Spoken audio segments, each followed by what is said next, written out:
사도신경으로 신앙 고백 드림으로 새벽 예배 시작합니다.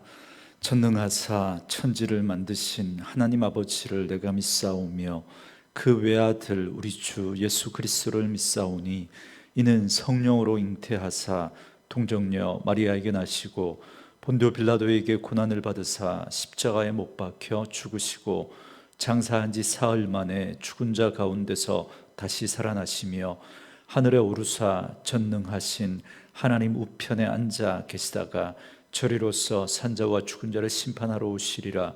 성령을 믿사오며 거룩한 공회와 성도가 서로 교통하는 것과 죄를 사하여 주시는 것과 몸이 다시 사는 것과 영원히 사는 것을 믿사옵나이다. 아멘.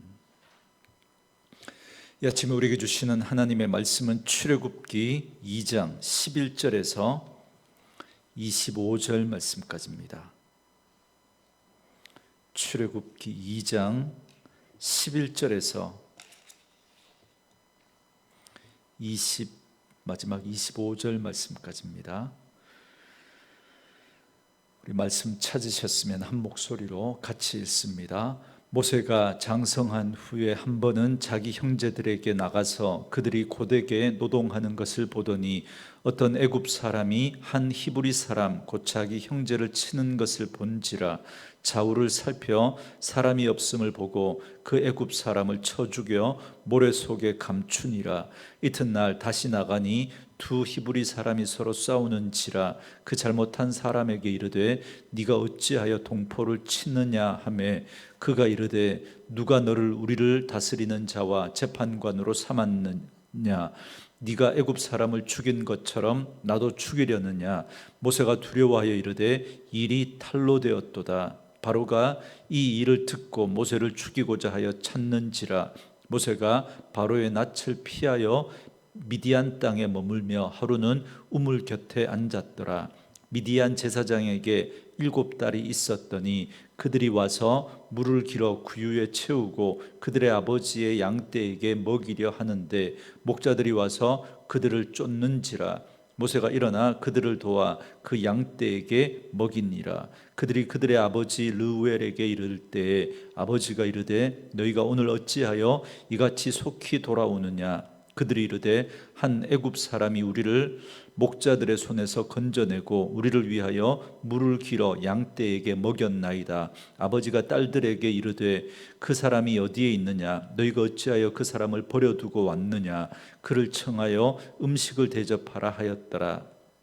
모세가 그와 동거하기를 기뻐하며 그가 그의 딸 십보라를 모세에게 주었더니 그가 아들을 낳음에 모세가 그의 이름을 게르솜이라 하여 이르되 내가 타국에서 나그네가 되었음이라 하였더라. 여러 해 후에 애굽 왕은 죽었고 이스라엘 자손은 고된 노동으로 말미암아 탄식하며 부르짖으니 그 고된 노동으로 말미암아 부르짖는 소리가 하나님께 상달된지라. 하나님이 그들의 고통 소리를 들으시고 하나님이 아브라함과 이삭과 야곱에게 세운 그의 언약을 기억하사 하나님이 이스라엘 자손을 돌보셨고 하나님이 그들을 기억하셨더라. 아멘.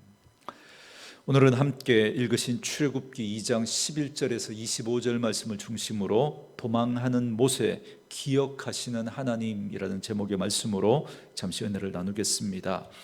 하나님의 은혜로 나일강에서 건짐을 받은 모세는 바로의 딸의 양자가 되어서 애굽의 궁궐에서 자라게 됩니다. 시간이 흘러서 이제 오늘 본문은 모세가 장성한 후에 있었던 일을 말씀해 줍니다. 모세가 몇 살인지 오늘 본문에는 나오지 않지만 사도행전 7장 23절에 보면 나이가 40이 되었다라고 말해줍니다. 이는 유대인들의 전승에 의한 것으로 그때 모세의 나이가 40이었다라고 전해져 내려오기 때문에 거기에 근거해서 말하는 겁니다. 그러니까 젖된 아기에게서 이제 이 모세가 40년이라는 시간이 훌쩍 지나서 이 중년의 나이에 접어든 이 모세의 이야기가 오늘 본문에 나옵니다. 그런데 11절 말씀에 보면 모세가 장성한 후에 한 번은 자기 형제들에게 나가서 그들이 고되게 노동하는 것을 보더니 어떤 애굽 사람이 한 히브리 사람 곧 자기 형제를 치는 것을 본지라 그럽니다.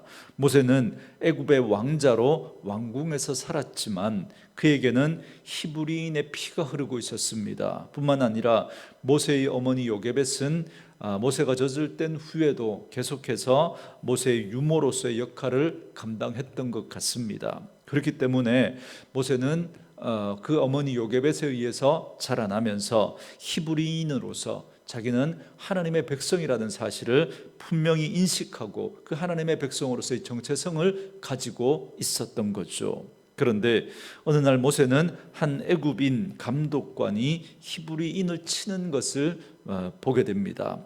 여기서 친다라고 하는 이 말은 그냥 한 대 치는 그런 의미 정도가 아니라 쳐 죽인다는 말입니다. 그러니까 애굽의 감독관이 단순히 히브리인을 때린 게 아니라 마치 짐승을 부리듯 그렇게 대하면서 매질을 했고 심지어 그렇게 맞아서 죽는 그런 히브리인들도 있었던 겁니다. 그걸 보면서 모세는 참을 수 없는 분노를 느끼게 되었던 겁니다. 그래서 모세는 주변에 사람이 없는 것을 보고 이 감독관을 쳐 죽이고 모래에 묻어 버립니다. 그렇게 완전 범죄에 성공했다고 생각을 했지만 그러나 그렇지 않았죠. 어느 날 히브리인 두 사람이 자기 동족이죠. 이렇게 싸우는 걸 보고 모세가 도와주려고 하는 마음에 끼어들었는데 그런데 한 사람이 뜻밖의 말을 합니다. 14절에 보니까 그가 이르되 누가 너를 우리를 다스리는 자와 재판관으로 삼았느냐 네가 애굽 사람을 죽인 것처럼 나도 죽이려느냐. 모세가 두려워하여 이르되 일이 탈로 되었도다 그럽니다. 놀랍게도 그는 모세가 한 일을 알고 있었던 겁니다. 그 사람뿐만 아니라 아마 여러 사람이 알았던 것 같습니다. 그래서 모세는 이 일이 탈로 났음을 두려워합니다. 그리고 이 일은 바로의 귀에 들어가게 되고 그래서 15절 말씀에 보면 바로가 이 일을 듣고 모세를 죽이고자 하여 찾는지라 모세가 바로의 낯을 피하여 미디안 땅에 머물며 하루는 우물 곁에 앉았더라 그럽니다. 그러니까 모세는 애굽을 떠나 도망자의 신세가 됩니다. 그런데 좀 이해가 되지 않는 건 그 당시 고대 사회에서 왕자의 신분으로 자기 말 듣지 않는 사람 마음에 들지 않는다고 이렇게 처리하는 거 이건 아무 일도 사실은 되지 않을 수 있습니다. 요즘에는 있을 수도 없는 일이지만 고대 사회에서 왕자의 신분으로 얼마든지 그런 일은 할 수 있었던 거죠. 그런데 사람 하나 죽였다고 도망자의 신세가 된다는 게 이게 이해가 잘 되지 않습니다. 왜 이런 일이 생겼는지 성경은 여기에 대해서 자세하게 말해주지 않습니다. 왜냐하면 성경은 여기에 관심이 있는 게 아니기 때문에 그렇습니다. 사실 모세가 도망친 이유는 사람을 죽였기 때문이 아니라 모세가 애굽을 떠나야만 했던 정치적인 이유가 있었던 겁니다. 당시 애굽 왕 파라오라고 그러죠. 그 당시에 애굽의 왕은 투투모세 3세였습니다. 그는 왕비가 아닌 후궁의 아들이었는데 10살 때 왕위에 오르게 됩니다. 그러니까 너무 어린 나이에 왕위에 오르게 되니까 그의 생모가 아닌 하셉투스라고 하는 그 선왕의 그 친왕비였던 이 하셉수투라는 이 생모가 아니었던 이 어머니가 섭정을 하게 된 거죠. 그런데 이 하셉수투가 누구냐면 이 모세를 물에서 그 나일강에서 건져냈던 그 바로의 딸입니다. 그래서 모세를 양자 삼았던 모세의 어머니였던 거죠. 그녀는 실질적인 애굽의 최고 권력자였고 파라오인 투투모세 3세는 늘 이 하셉수투의 그늘 아래 있어야만 했습니다. 그렇기 때문에 그녀의 양아들이었던 모세를 늘 경계할 수밖에 없었던 거예요. 왜냐하면 하셉수트는 아들을 낳지 못했기 때문에 그녀에게 유일한 아들은 바로 모세였기 때문에 그렇습니다. 그래서 이 하셉수트가 이 모세를 왕위에 세우려고 아마 많은 정치적인 어떤 그런 노력들을 했었던 거예요. 그러던 차에 평소에 늘 눈에 가시 같았던 모세를 이렇게 제거할 수 있는 좋은 빌미가 이 일을 통해서 생긴 겁니다. 단순히 사람 죽인 게 아니라 어떤 자기 동족을 괴롭히는 그 애굽의 관리를 그렇게 한 거잖아요. 그런 여러 가지 어떤 정치적으로 이 일이 모세를 처단하기에 좋은 구실이 되었던 겁니다. 그러나 우리는 이 모든 일이 바로 하나님의 섭리 가운데 된 일이라는 사실을 우리는 알아야 합니다. 마치 요셉이 애굽에 팔려갈 수밖에 없었던 것처럼 이제 모세는 애굽에서 도망쳐 나올 수밖에 없는 그 상황으로 하나님이 모세를 몰아가신 거죠. 이런 갑작스러운 어려움과 실패가 오히려 하나님의 구원의 역사 속에 하나님이 당신의 뜻을 이루어가는 구원의 섭리가 되더라는 겁니다. 이런 일련의 과정들을 통해서 하나님은 모세를 쓰시기 위해서 모세를 다듬고 연단하고 계셨던 겁니다. 그래서 신약의 히브리서 말씀에 보면 여기에 대해서 이렇게 말합니다. 히브리서 11장 24절과 25절 말씀인데요, 믿음으로 모세는 장성하여 바로의 공주의 아들이라 칭함받기를 거절하고 도리어 하나님의 백성과 함께 고난받기를 잠시 죄악의 낙을 누리는 것보다 더 좋아했다 그럽니다. 여기에서 우리가 주목해야 될 표현이 뭐냐면 거절했다라는 겁니다. 모세는 그 당시 세계 최강대국이었던 이집트 제국의 통치자가 될 수 있었던 그 놀라운 권세를 거절했다, 그렇게 말하고 있습니다. 뿐만 아니라 죄의 낙을 누리는 것도 거절했다 그럽니다. 그리고 오히려 고난받는 것을 더 좋아했다, 이렇게 말씀하고 있습니다. 그러니까 히브리서 기자는 모세가 믿음으로 애굽의 모든 권력과 그 부요함을 거절하고 도리어 하나님의 백성들과 함께 고난받는 것을 더 좋아해서 스스로 그런 선택을 한 것처럼 그렇게 말씀해 주고 있습니다. 그리고 그 이유를 그 다음 구절에 보면 이렇게 말합니다. 모세는 그리스도를 위한 순환을 애굽의 모든 보화보다 더 큰 재물로 여겼기 때문이다, 그렇게 말합니다. 처음에 저는 이 히브리서에 나오는 이 기자의 이 말이 이해가 잘 되지 않았습니다. 왜냐하면 출애굽기에 나오는 모세의 이야기는 그가 그렇게 선택했던 게 아니라 상황에 떠밀려서 어쩔 수 없이 도망쳐 나와야 하는, 어쩔 수 없이 그렇게 뜻을 세우지 못하고 실패했던 그런 모세의 모습으로 보여주기 때문에 그렇습니다. 그러나 그 당시 애굽의 정치적인 상황을 좀 이해하고 나니까 모세가 어쩔 수 없이 그렇게 했던 면도 없지 않아 있긴 하지만, 그러나 이런 면이 모세에게 있었던 겁니다. 무슨 말이냐면 사실 모세는 자신을 양자로 삼아 주었던 그 어머니, 말씀드렸던 이 핫셉수트에 의해서 충분히 권력의 정점에 오를 수 있는, 파라오가 될 수 있는 그런 위치에 있었던 사람입니다. 그러나 애굽의 왕 파라오가 된다는 건 애굽이 숭배하는 신은 라라고 하는 태양신을 숭배합니다. 그래서 이 파라오는 태양신의 어떤 보호를 받으면서 그 태양신의 대리자로 또는 어떤 제사장적인 그 역할을 감당해야 하는 인물이 바로 파라오입니다. 그렇기 때문에 어릴 때부터 어머니로부터 하나님에 대한 그 신앙을 가졌던 모세는 도저히 그걸 받아들일 수가 없었던 거예요. 아마도 이 문제가 모세가 이 파라오가 되는 데 있어서 결격 사유가 됐던 거예요. 모세가 그 훈련을 받지 않으니까, 제사장으로서의 그런 부분들을 거부했던 것 때문에 결국은 파라오가 될 수 있는 충분한 그런 조건과 상황 속에 있었지만 그게 결국 파라오가 되는데 문제가 되었던 겁니다. 어쨌든 그래도 이 모든 상황이 모세의 믿음이라고 하기보다는 하나님이 모세를 믿음으로 세워가시는 섭리라고 해야 될 것 같습니다. 왜냐하면 모세는 지금 철저하게 실패했거든요.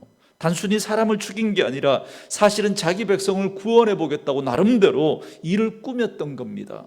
그런데 모세는 비참하게 깨집니다. 철저히 실패합니다.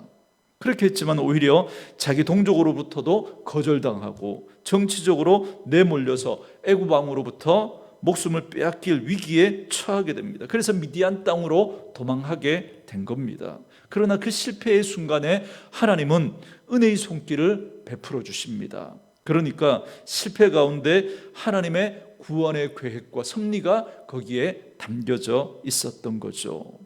이렇게 애굽으로 도망쳐 나와서 미디안 땅에서 모세는 우물 곁에 앉아 쉬고 있는데, 그때 미디안의 제사장의 7 딸들이 양떼에게 물을 먹이려고 우물을 깃는데 그 주변에 목자들이 와서 그녀들을 괴롭힙니다. 쫓아내버리죠. 그때 모세가 일어나서 그녀를 도와줍니다. 이 일로 모세는 미디안 제사장 르우엘의 집에 기거하게 되고 그의 딸 가운데 십보라를 아내로 맞이하게 됩니다. 그리고 게르솜이라고 하는 아들을 낳게 되죠. 이렇게 모세는 도망자의 신세로 전락했지만, 그러나 그 일을 통해서 사랑하는 아내를 얻게 되고 자식도 낳아서 평범한 그런 가정을 이렇게 꾸려가게 됩니다. 그래서 이제 자신의 모든 그 과거의 일들을 다 잊어버리고 그저 평범한 유목민으로서의 어떤 그런 삶을 살아가게 됩니다. 그렇지만 그러한 가운데서도 하나님의 구원의 역사와 섭리는 계속되고 있었습니다. 23절에 보니까 여러 해 후에 애굽 왕은 죽었고 이스라엘 자손은 고된 노동으로 말미암아 탄식하며 부르짖으니 그 고된 노동으로 말미암아 부르짖는 소리가 하나님께 상달된지라 그럽니다. 40년이라는 시간이 또 훌쩍 지나가 버렸습니다. 모세와 정치적으로 대립 관계에 있었던 이 투트모스 3세가 이제 죽은 겁니다. 그리고 새로운 파라오가 이제 등극을 했습니다. 그러나 이스라엘 백성들의 삶은 더욱더 고단해졌습니다. 이에 이스라엘 백성들은 하나님께 부르짖었다 그럽니다. 그리고 그 소리가 하나님께 상달되었다 말씀합니다. 그래서 오늘 본문은 이렇게 끝이 납니다. 25절 말씀에 하나님이 이스라엘 자손을 돌보셨고 하나님이 그들을 기억하셨더라 그럽니다. 여러분, 이 말씀이 이해가 되십니까? 하나님이 이스라엘 자손들을 돌보셨답니다. 지금 어떤 상황인데요? 지금 이스라엘 백성들이 노예로 전락해서 지금 고된 노동으로 말미암아 탄식하며 부르짖게 되었는데, 그런데 하나님께서 이스라엘 자손들을 돌보셨다라고 말씀하고 있다는 겁니다. 여러분, 하나님이 돌보셨다면 적어도 이런 일은 생기면 안 되는 것 아닙니까? 오히려 고된 노동에서 해방되고 상황과 형편이 나아져야, 그래야 하나님이 우리를 돌보셨다 그렇게 말할 수 있는 것 아닙니까? 그런데 도대체 하나님이 뭘 돌보셨다는 거죠? 뭘? 사랑하는 성도 여러분, 이건 영적인 눈으로 보지 않으면 이해가 되지 않는 말씀입니다. 지금 하나님께서는 이스라엘 백성들로 하여금 그들이 의지하고 있는 모든 것들을 다 끊어버리게 하시고 정말 이대로 모든 것이 다 끝날 것 같은 그런 상황으로 지금 몰아가시면서 누구를 부르고 계시냐면 모세를 지금 부르고 계시는 겁니다. 하나님은 지금 그런 상황에서 이스라엘 백성들을 이제 애굽에서 끄집어내시기 위해서 그 모든 상황을 하나님이 지금 만들어가고 계신 거예요. 그래서 모세를 지금 세워가고 계신 겁니다. 그래서 앞으로 하나님의 구원의 역사가 새롭게 펼쳐지게 될 것을 암시하면서 오늘 본문은 끝을 맺고 있습니다. 사랑하는 성도 여러분, 오늘 우리는 말씀을 통해서 모세의 실패를 봤습니다. 그리고 상황은 점점 더 나빠져서 이스라엘 백성들은 더더욱 극심한 고통 속에 내몰리게 되고, 그래서 그들이 괴로움에 부르짖는 그런 모습을 우리가 보았습니다. 그러나 이 모든 일들이 바로 믿음의 사건이고, 그리고 하나님의 구원의 섭리 가운데 일어난 일이다라는 걸 말씀해주고 있습니다. 그렇기 때문에 오늘 우리들도 인생을 살아가면서 뜻하지 않는 어려움과 실패를 경험하게 될 때 그 속에서 우리는 그 일어나고 있는 그 일들을 믿음의 눈으로 바라볼 수 있어야 합니다. 그리고 그 속에서 일어나는 그 하나님의 구원의 섭리를 우리는 볼 수 있어야 합니다. 여러분, 고린도 후서 5장 2절에 보면 참으로 우리가 여기 있어 탄식하며 하늘로부터 오는 우리 처소를 덧입기를 간절히 사모하느니라 라고 하는 말씀이 있습니다. 여러분, 우리가 이 땅을 살아가면서 이 땅에서 겪는 여러 가지 고통과 고난과 그러한 것들로 우리가 탄식하게 될 때, 그때 우리는 비로소 하늘에 대한 소망을 갖게 된다는 겁니다. 여러분, 정말 그런 것 같습니다. 우리에게 어려움이 없고 모든 것이 다 내 뜻대로 다 되고 편안하고 근심 걱정이 없으면 여러분, 사람은 절대 하나님 찾지 않습니다. 그러나 어려운 일을 겪으면서 내 뜻대로 되지 않는 일들을 경험하게 되면서 내 인생은 나 홀로 살아갈 수 없구나, 하나님이 도우셔야 하고 하나님의 은혜가 필요하구나, 이걸 그때 비로소 깨닫게 되는 겁니다. 그래서 하나님을 찾게 되고 하나님에게 참된 소망을 붙들게 됩니다. 이것이 바로 고난의 은총이요 고난의 신비인 것이죠. 그래서 성경은 고난을 복이라고 말씀합니다. 그래서 오늘 이스라엘 백성들이 고난 가운데 부르짖는 것을 보시고 하나님은 그들을 돌보셨다 말씀합니다. 왜요? 고난이 바로 믿음의 사건이고 하나님의 구원의 섭리이기 때문에 그렇습니다. 그러나 그렇다고 해서 여러분, 고난이 무조건 축복이고 무조건 믿음의 사건이고 무조건 구원의 섭리라고 또 그렇게 말할 수도 없습니다. 여러분, 제가 늘 믿음을 태도와 자세의 문제다라고 말씀을 드리죠. 그 이유가 바로 여기에 있습니다. 어떤 분은 고난과 어려움을 겪으면 겪을수록 점점 더 삐뚤어지고 점점 더 거칠어지고 점점 더 딱딱해지는 분이 있습니다. 왜요? 교만해서 그렇습니다. 자기가 하나님이기 때문에 그렇습니다. 이건 이렇게 해야 되고 저건 저렇게 해야 되고 이건 이렇게 하면 안 되고 저건 저렇게 하면 안 된다고 자기가 그걸 규정하고 있기 때문에 그렇습니다. 그래서 지금 하나님이 이렇게 섭리해 가시는데도 내 뜻하고 맞지 않으니까 거기에 대해서 화를 내고 거기에 대해서 마음이 거칠어지고 딱딱해지는 거예요. 그래서 이런 분들은 되게 기도를 잘 하지 않습니다. 혹시 기도를 해도 이런 분들의 기도는 내 뜻을 관철시키기 위한 기도입니다. 아니면 내 뜻과 내 생각에 하나님의 신적인 어떤 기름 부음 같은 걸 받아서, 그래서 이제 이건 내 뜻이 아니고 내 생각이 아니고 이제 이건 하나님의 뜻이 돼버리는 거예요. 아, 나 기도했으니까. 여러분, 이런 굉장히 교만한 모습이죠.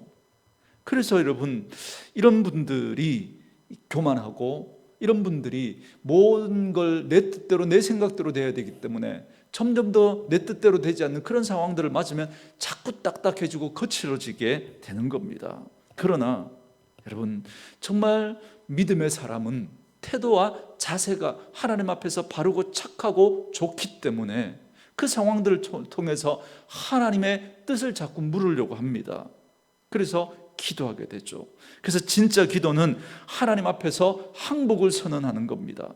나는 도저히 어떻게 할 수 없으니까 하나님이 도와주셔야 합니다 라고 손들고 하나님 앞에 항복하며 나아가는 겁니다. 하나님을 설득하고 하나님을 내 뜻에 굴복시키려고 하는 게 아니라 하나님의 뜻에 내가 항복하는 거죠.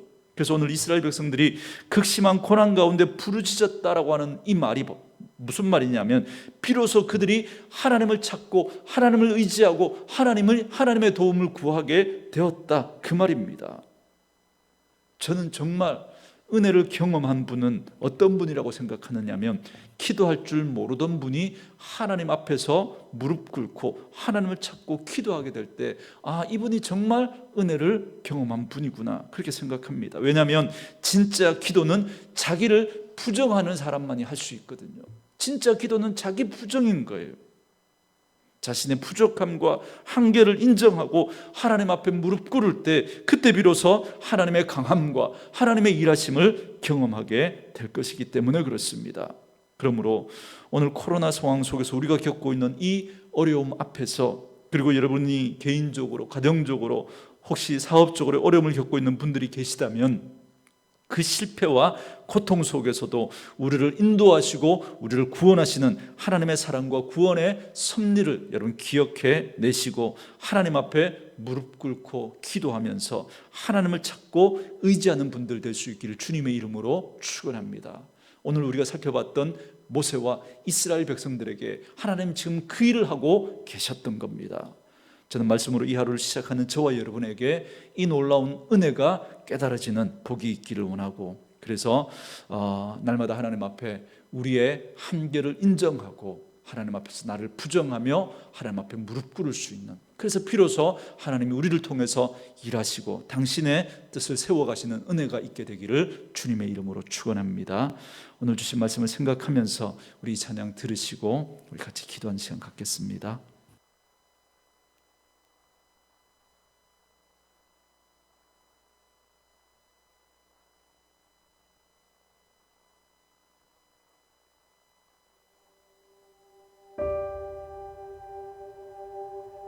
철저히 무너진 삶 속에서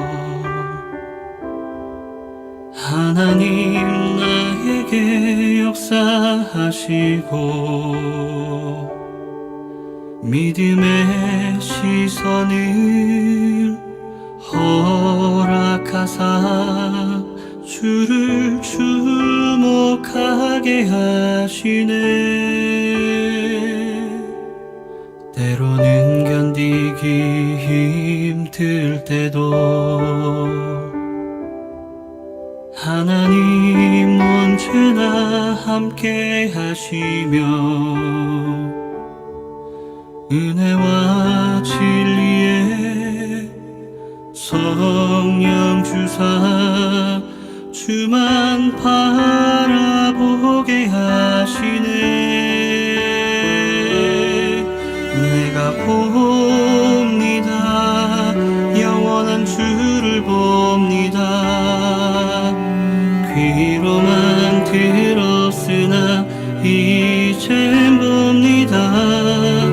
내가 봅니다. 존귀한 주를 봅니다.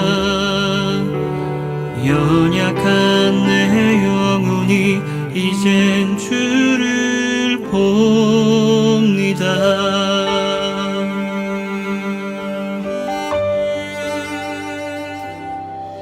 철저히 무너진 삶 속에서 하나님 나에게 역사하시고 믿음의 시선을 허락하사 주를 주목하게 하시네. 때로는 견디기 힘들 때도 하나님 언제나 함께 하시며 은혜와 진리에 성령 주사 주만 바라보게 하시네.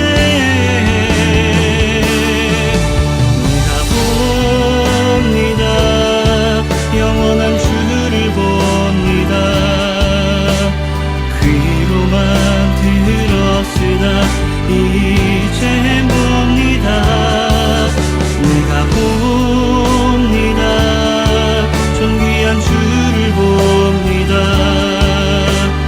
연약한 내 영혼이 이젠 주를 봅니다.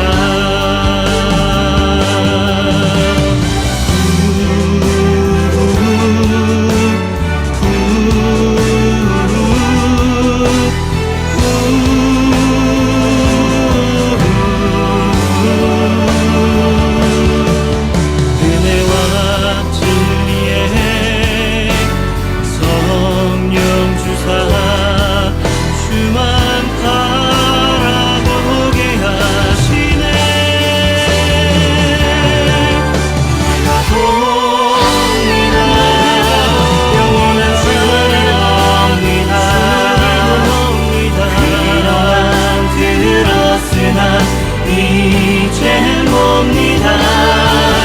내가 봅니다. 존귀한 주를 봅니다. 연약한 내 영혼이 이젠 주를 봅니다. 연약한 내 영혼이 이젠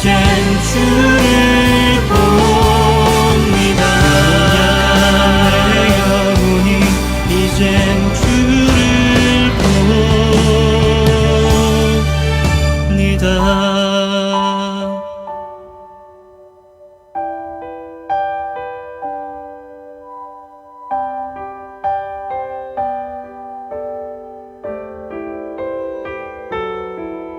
내가 봅니다. 존귀한 주를 봅니다. 연약한 내 영혼이 이젠 주를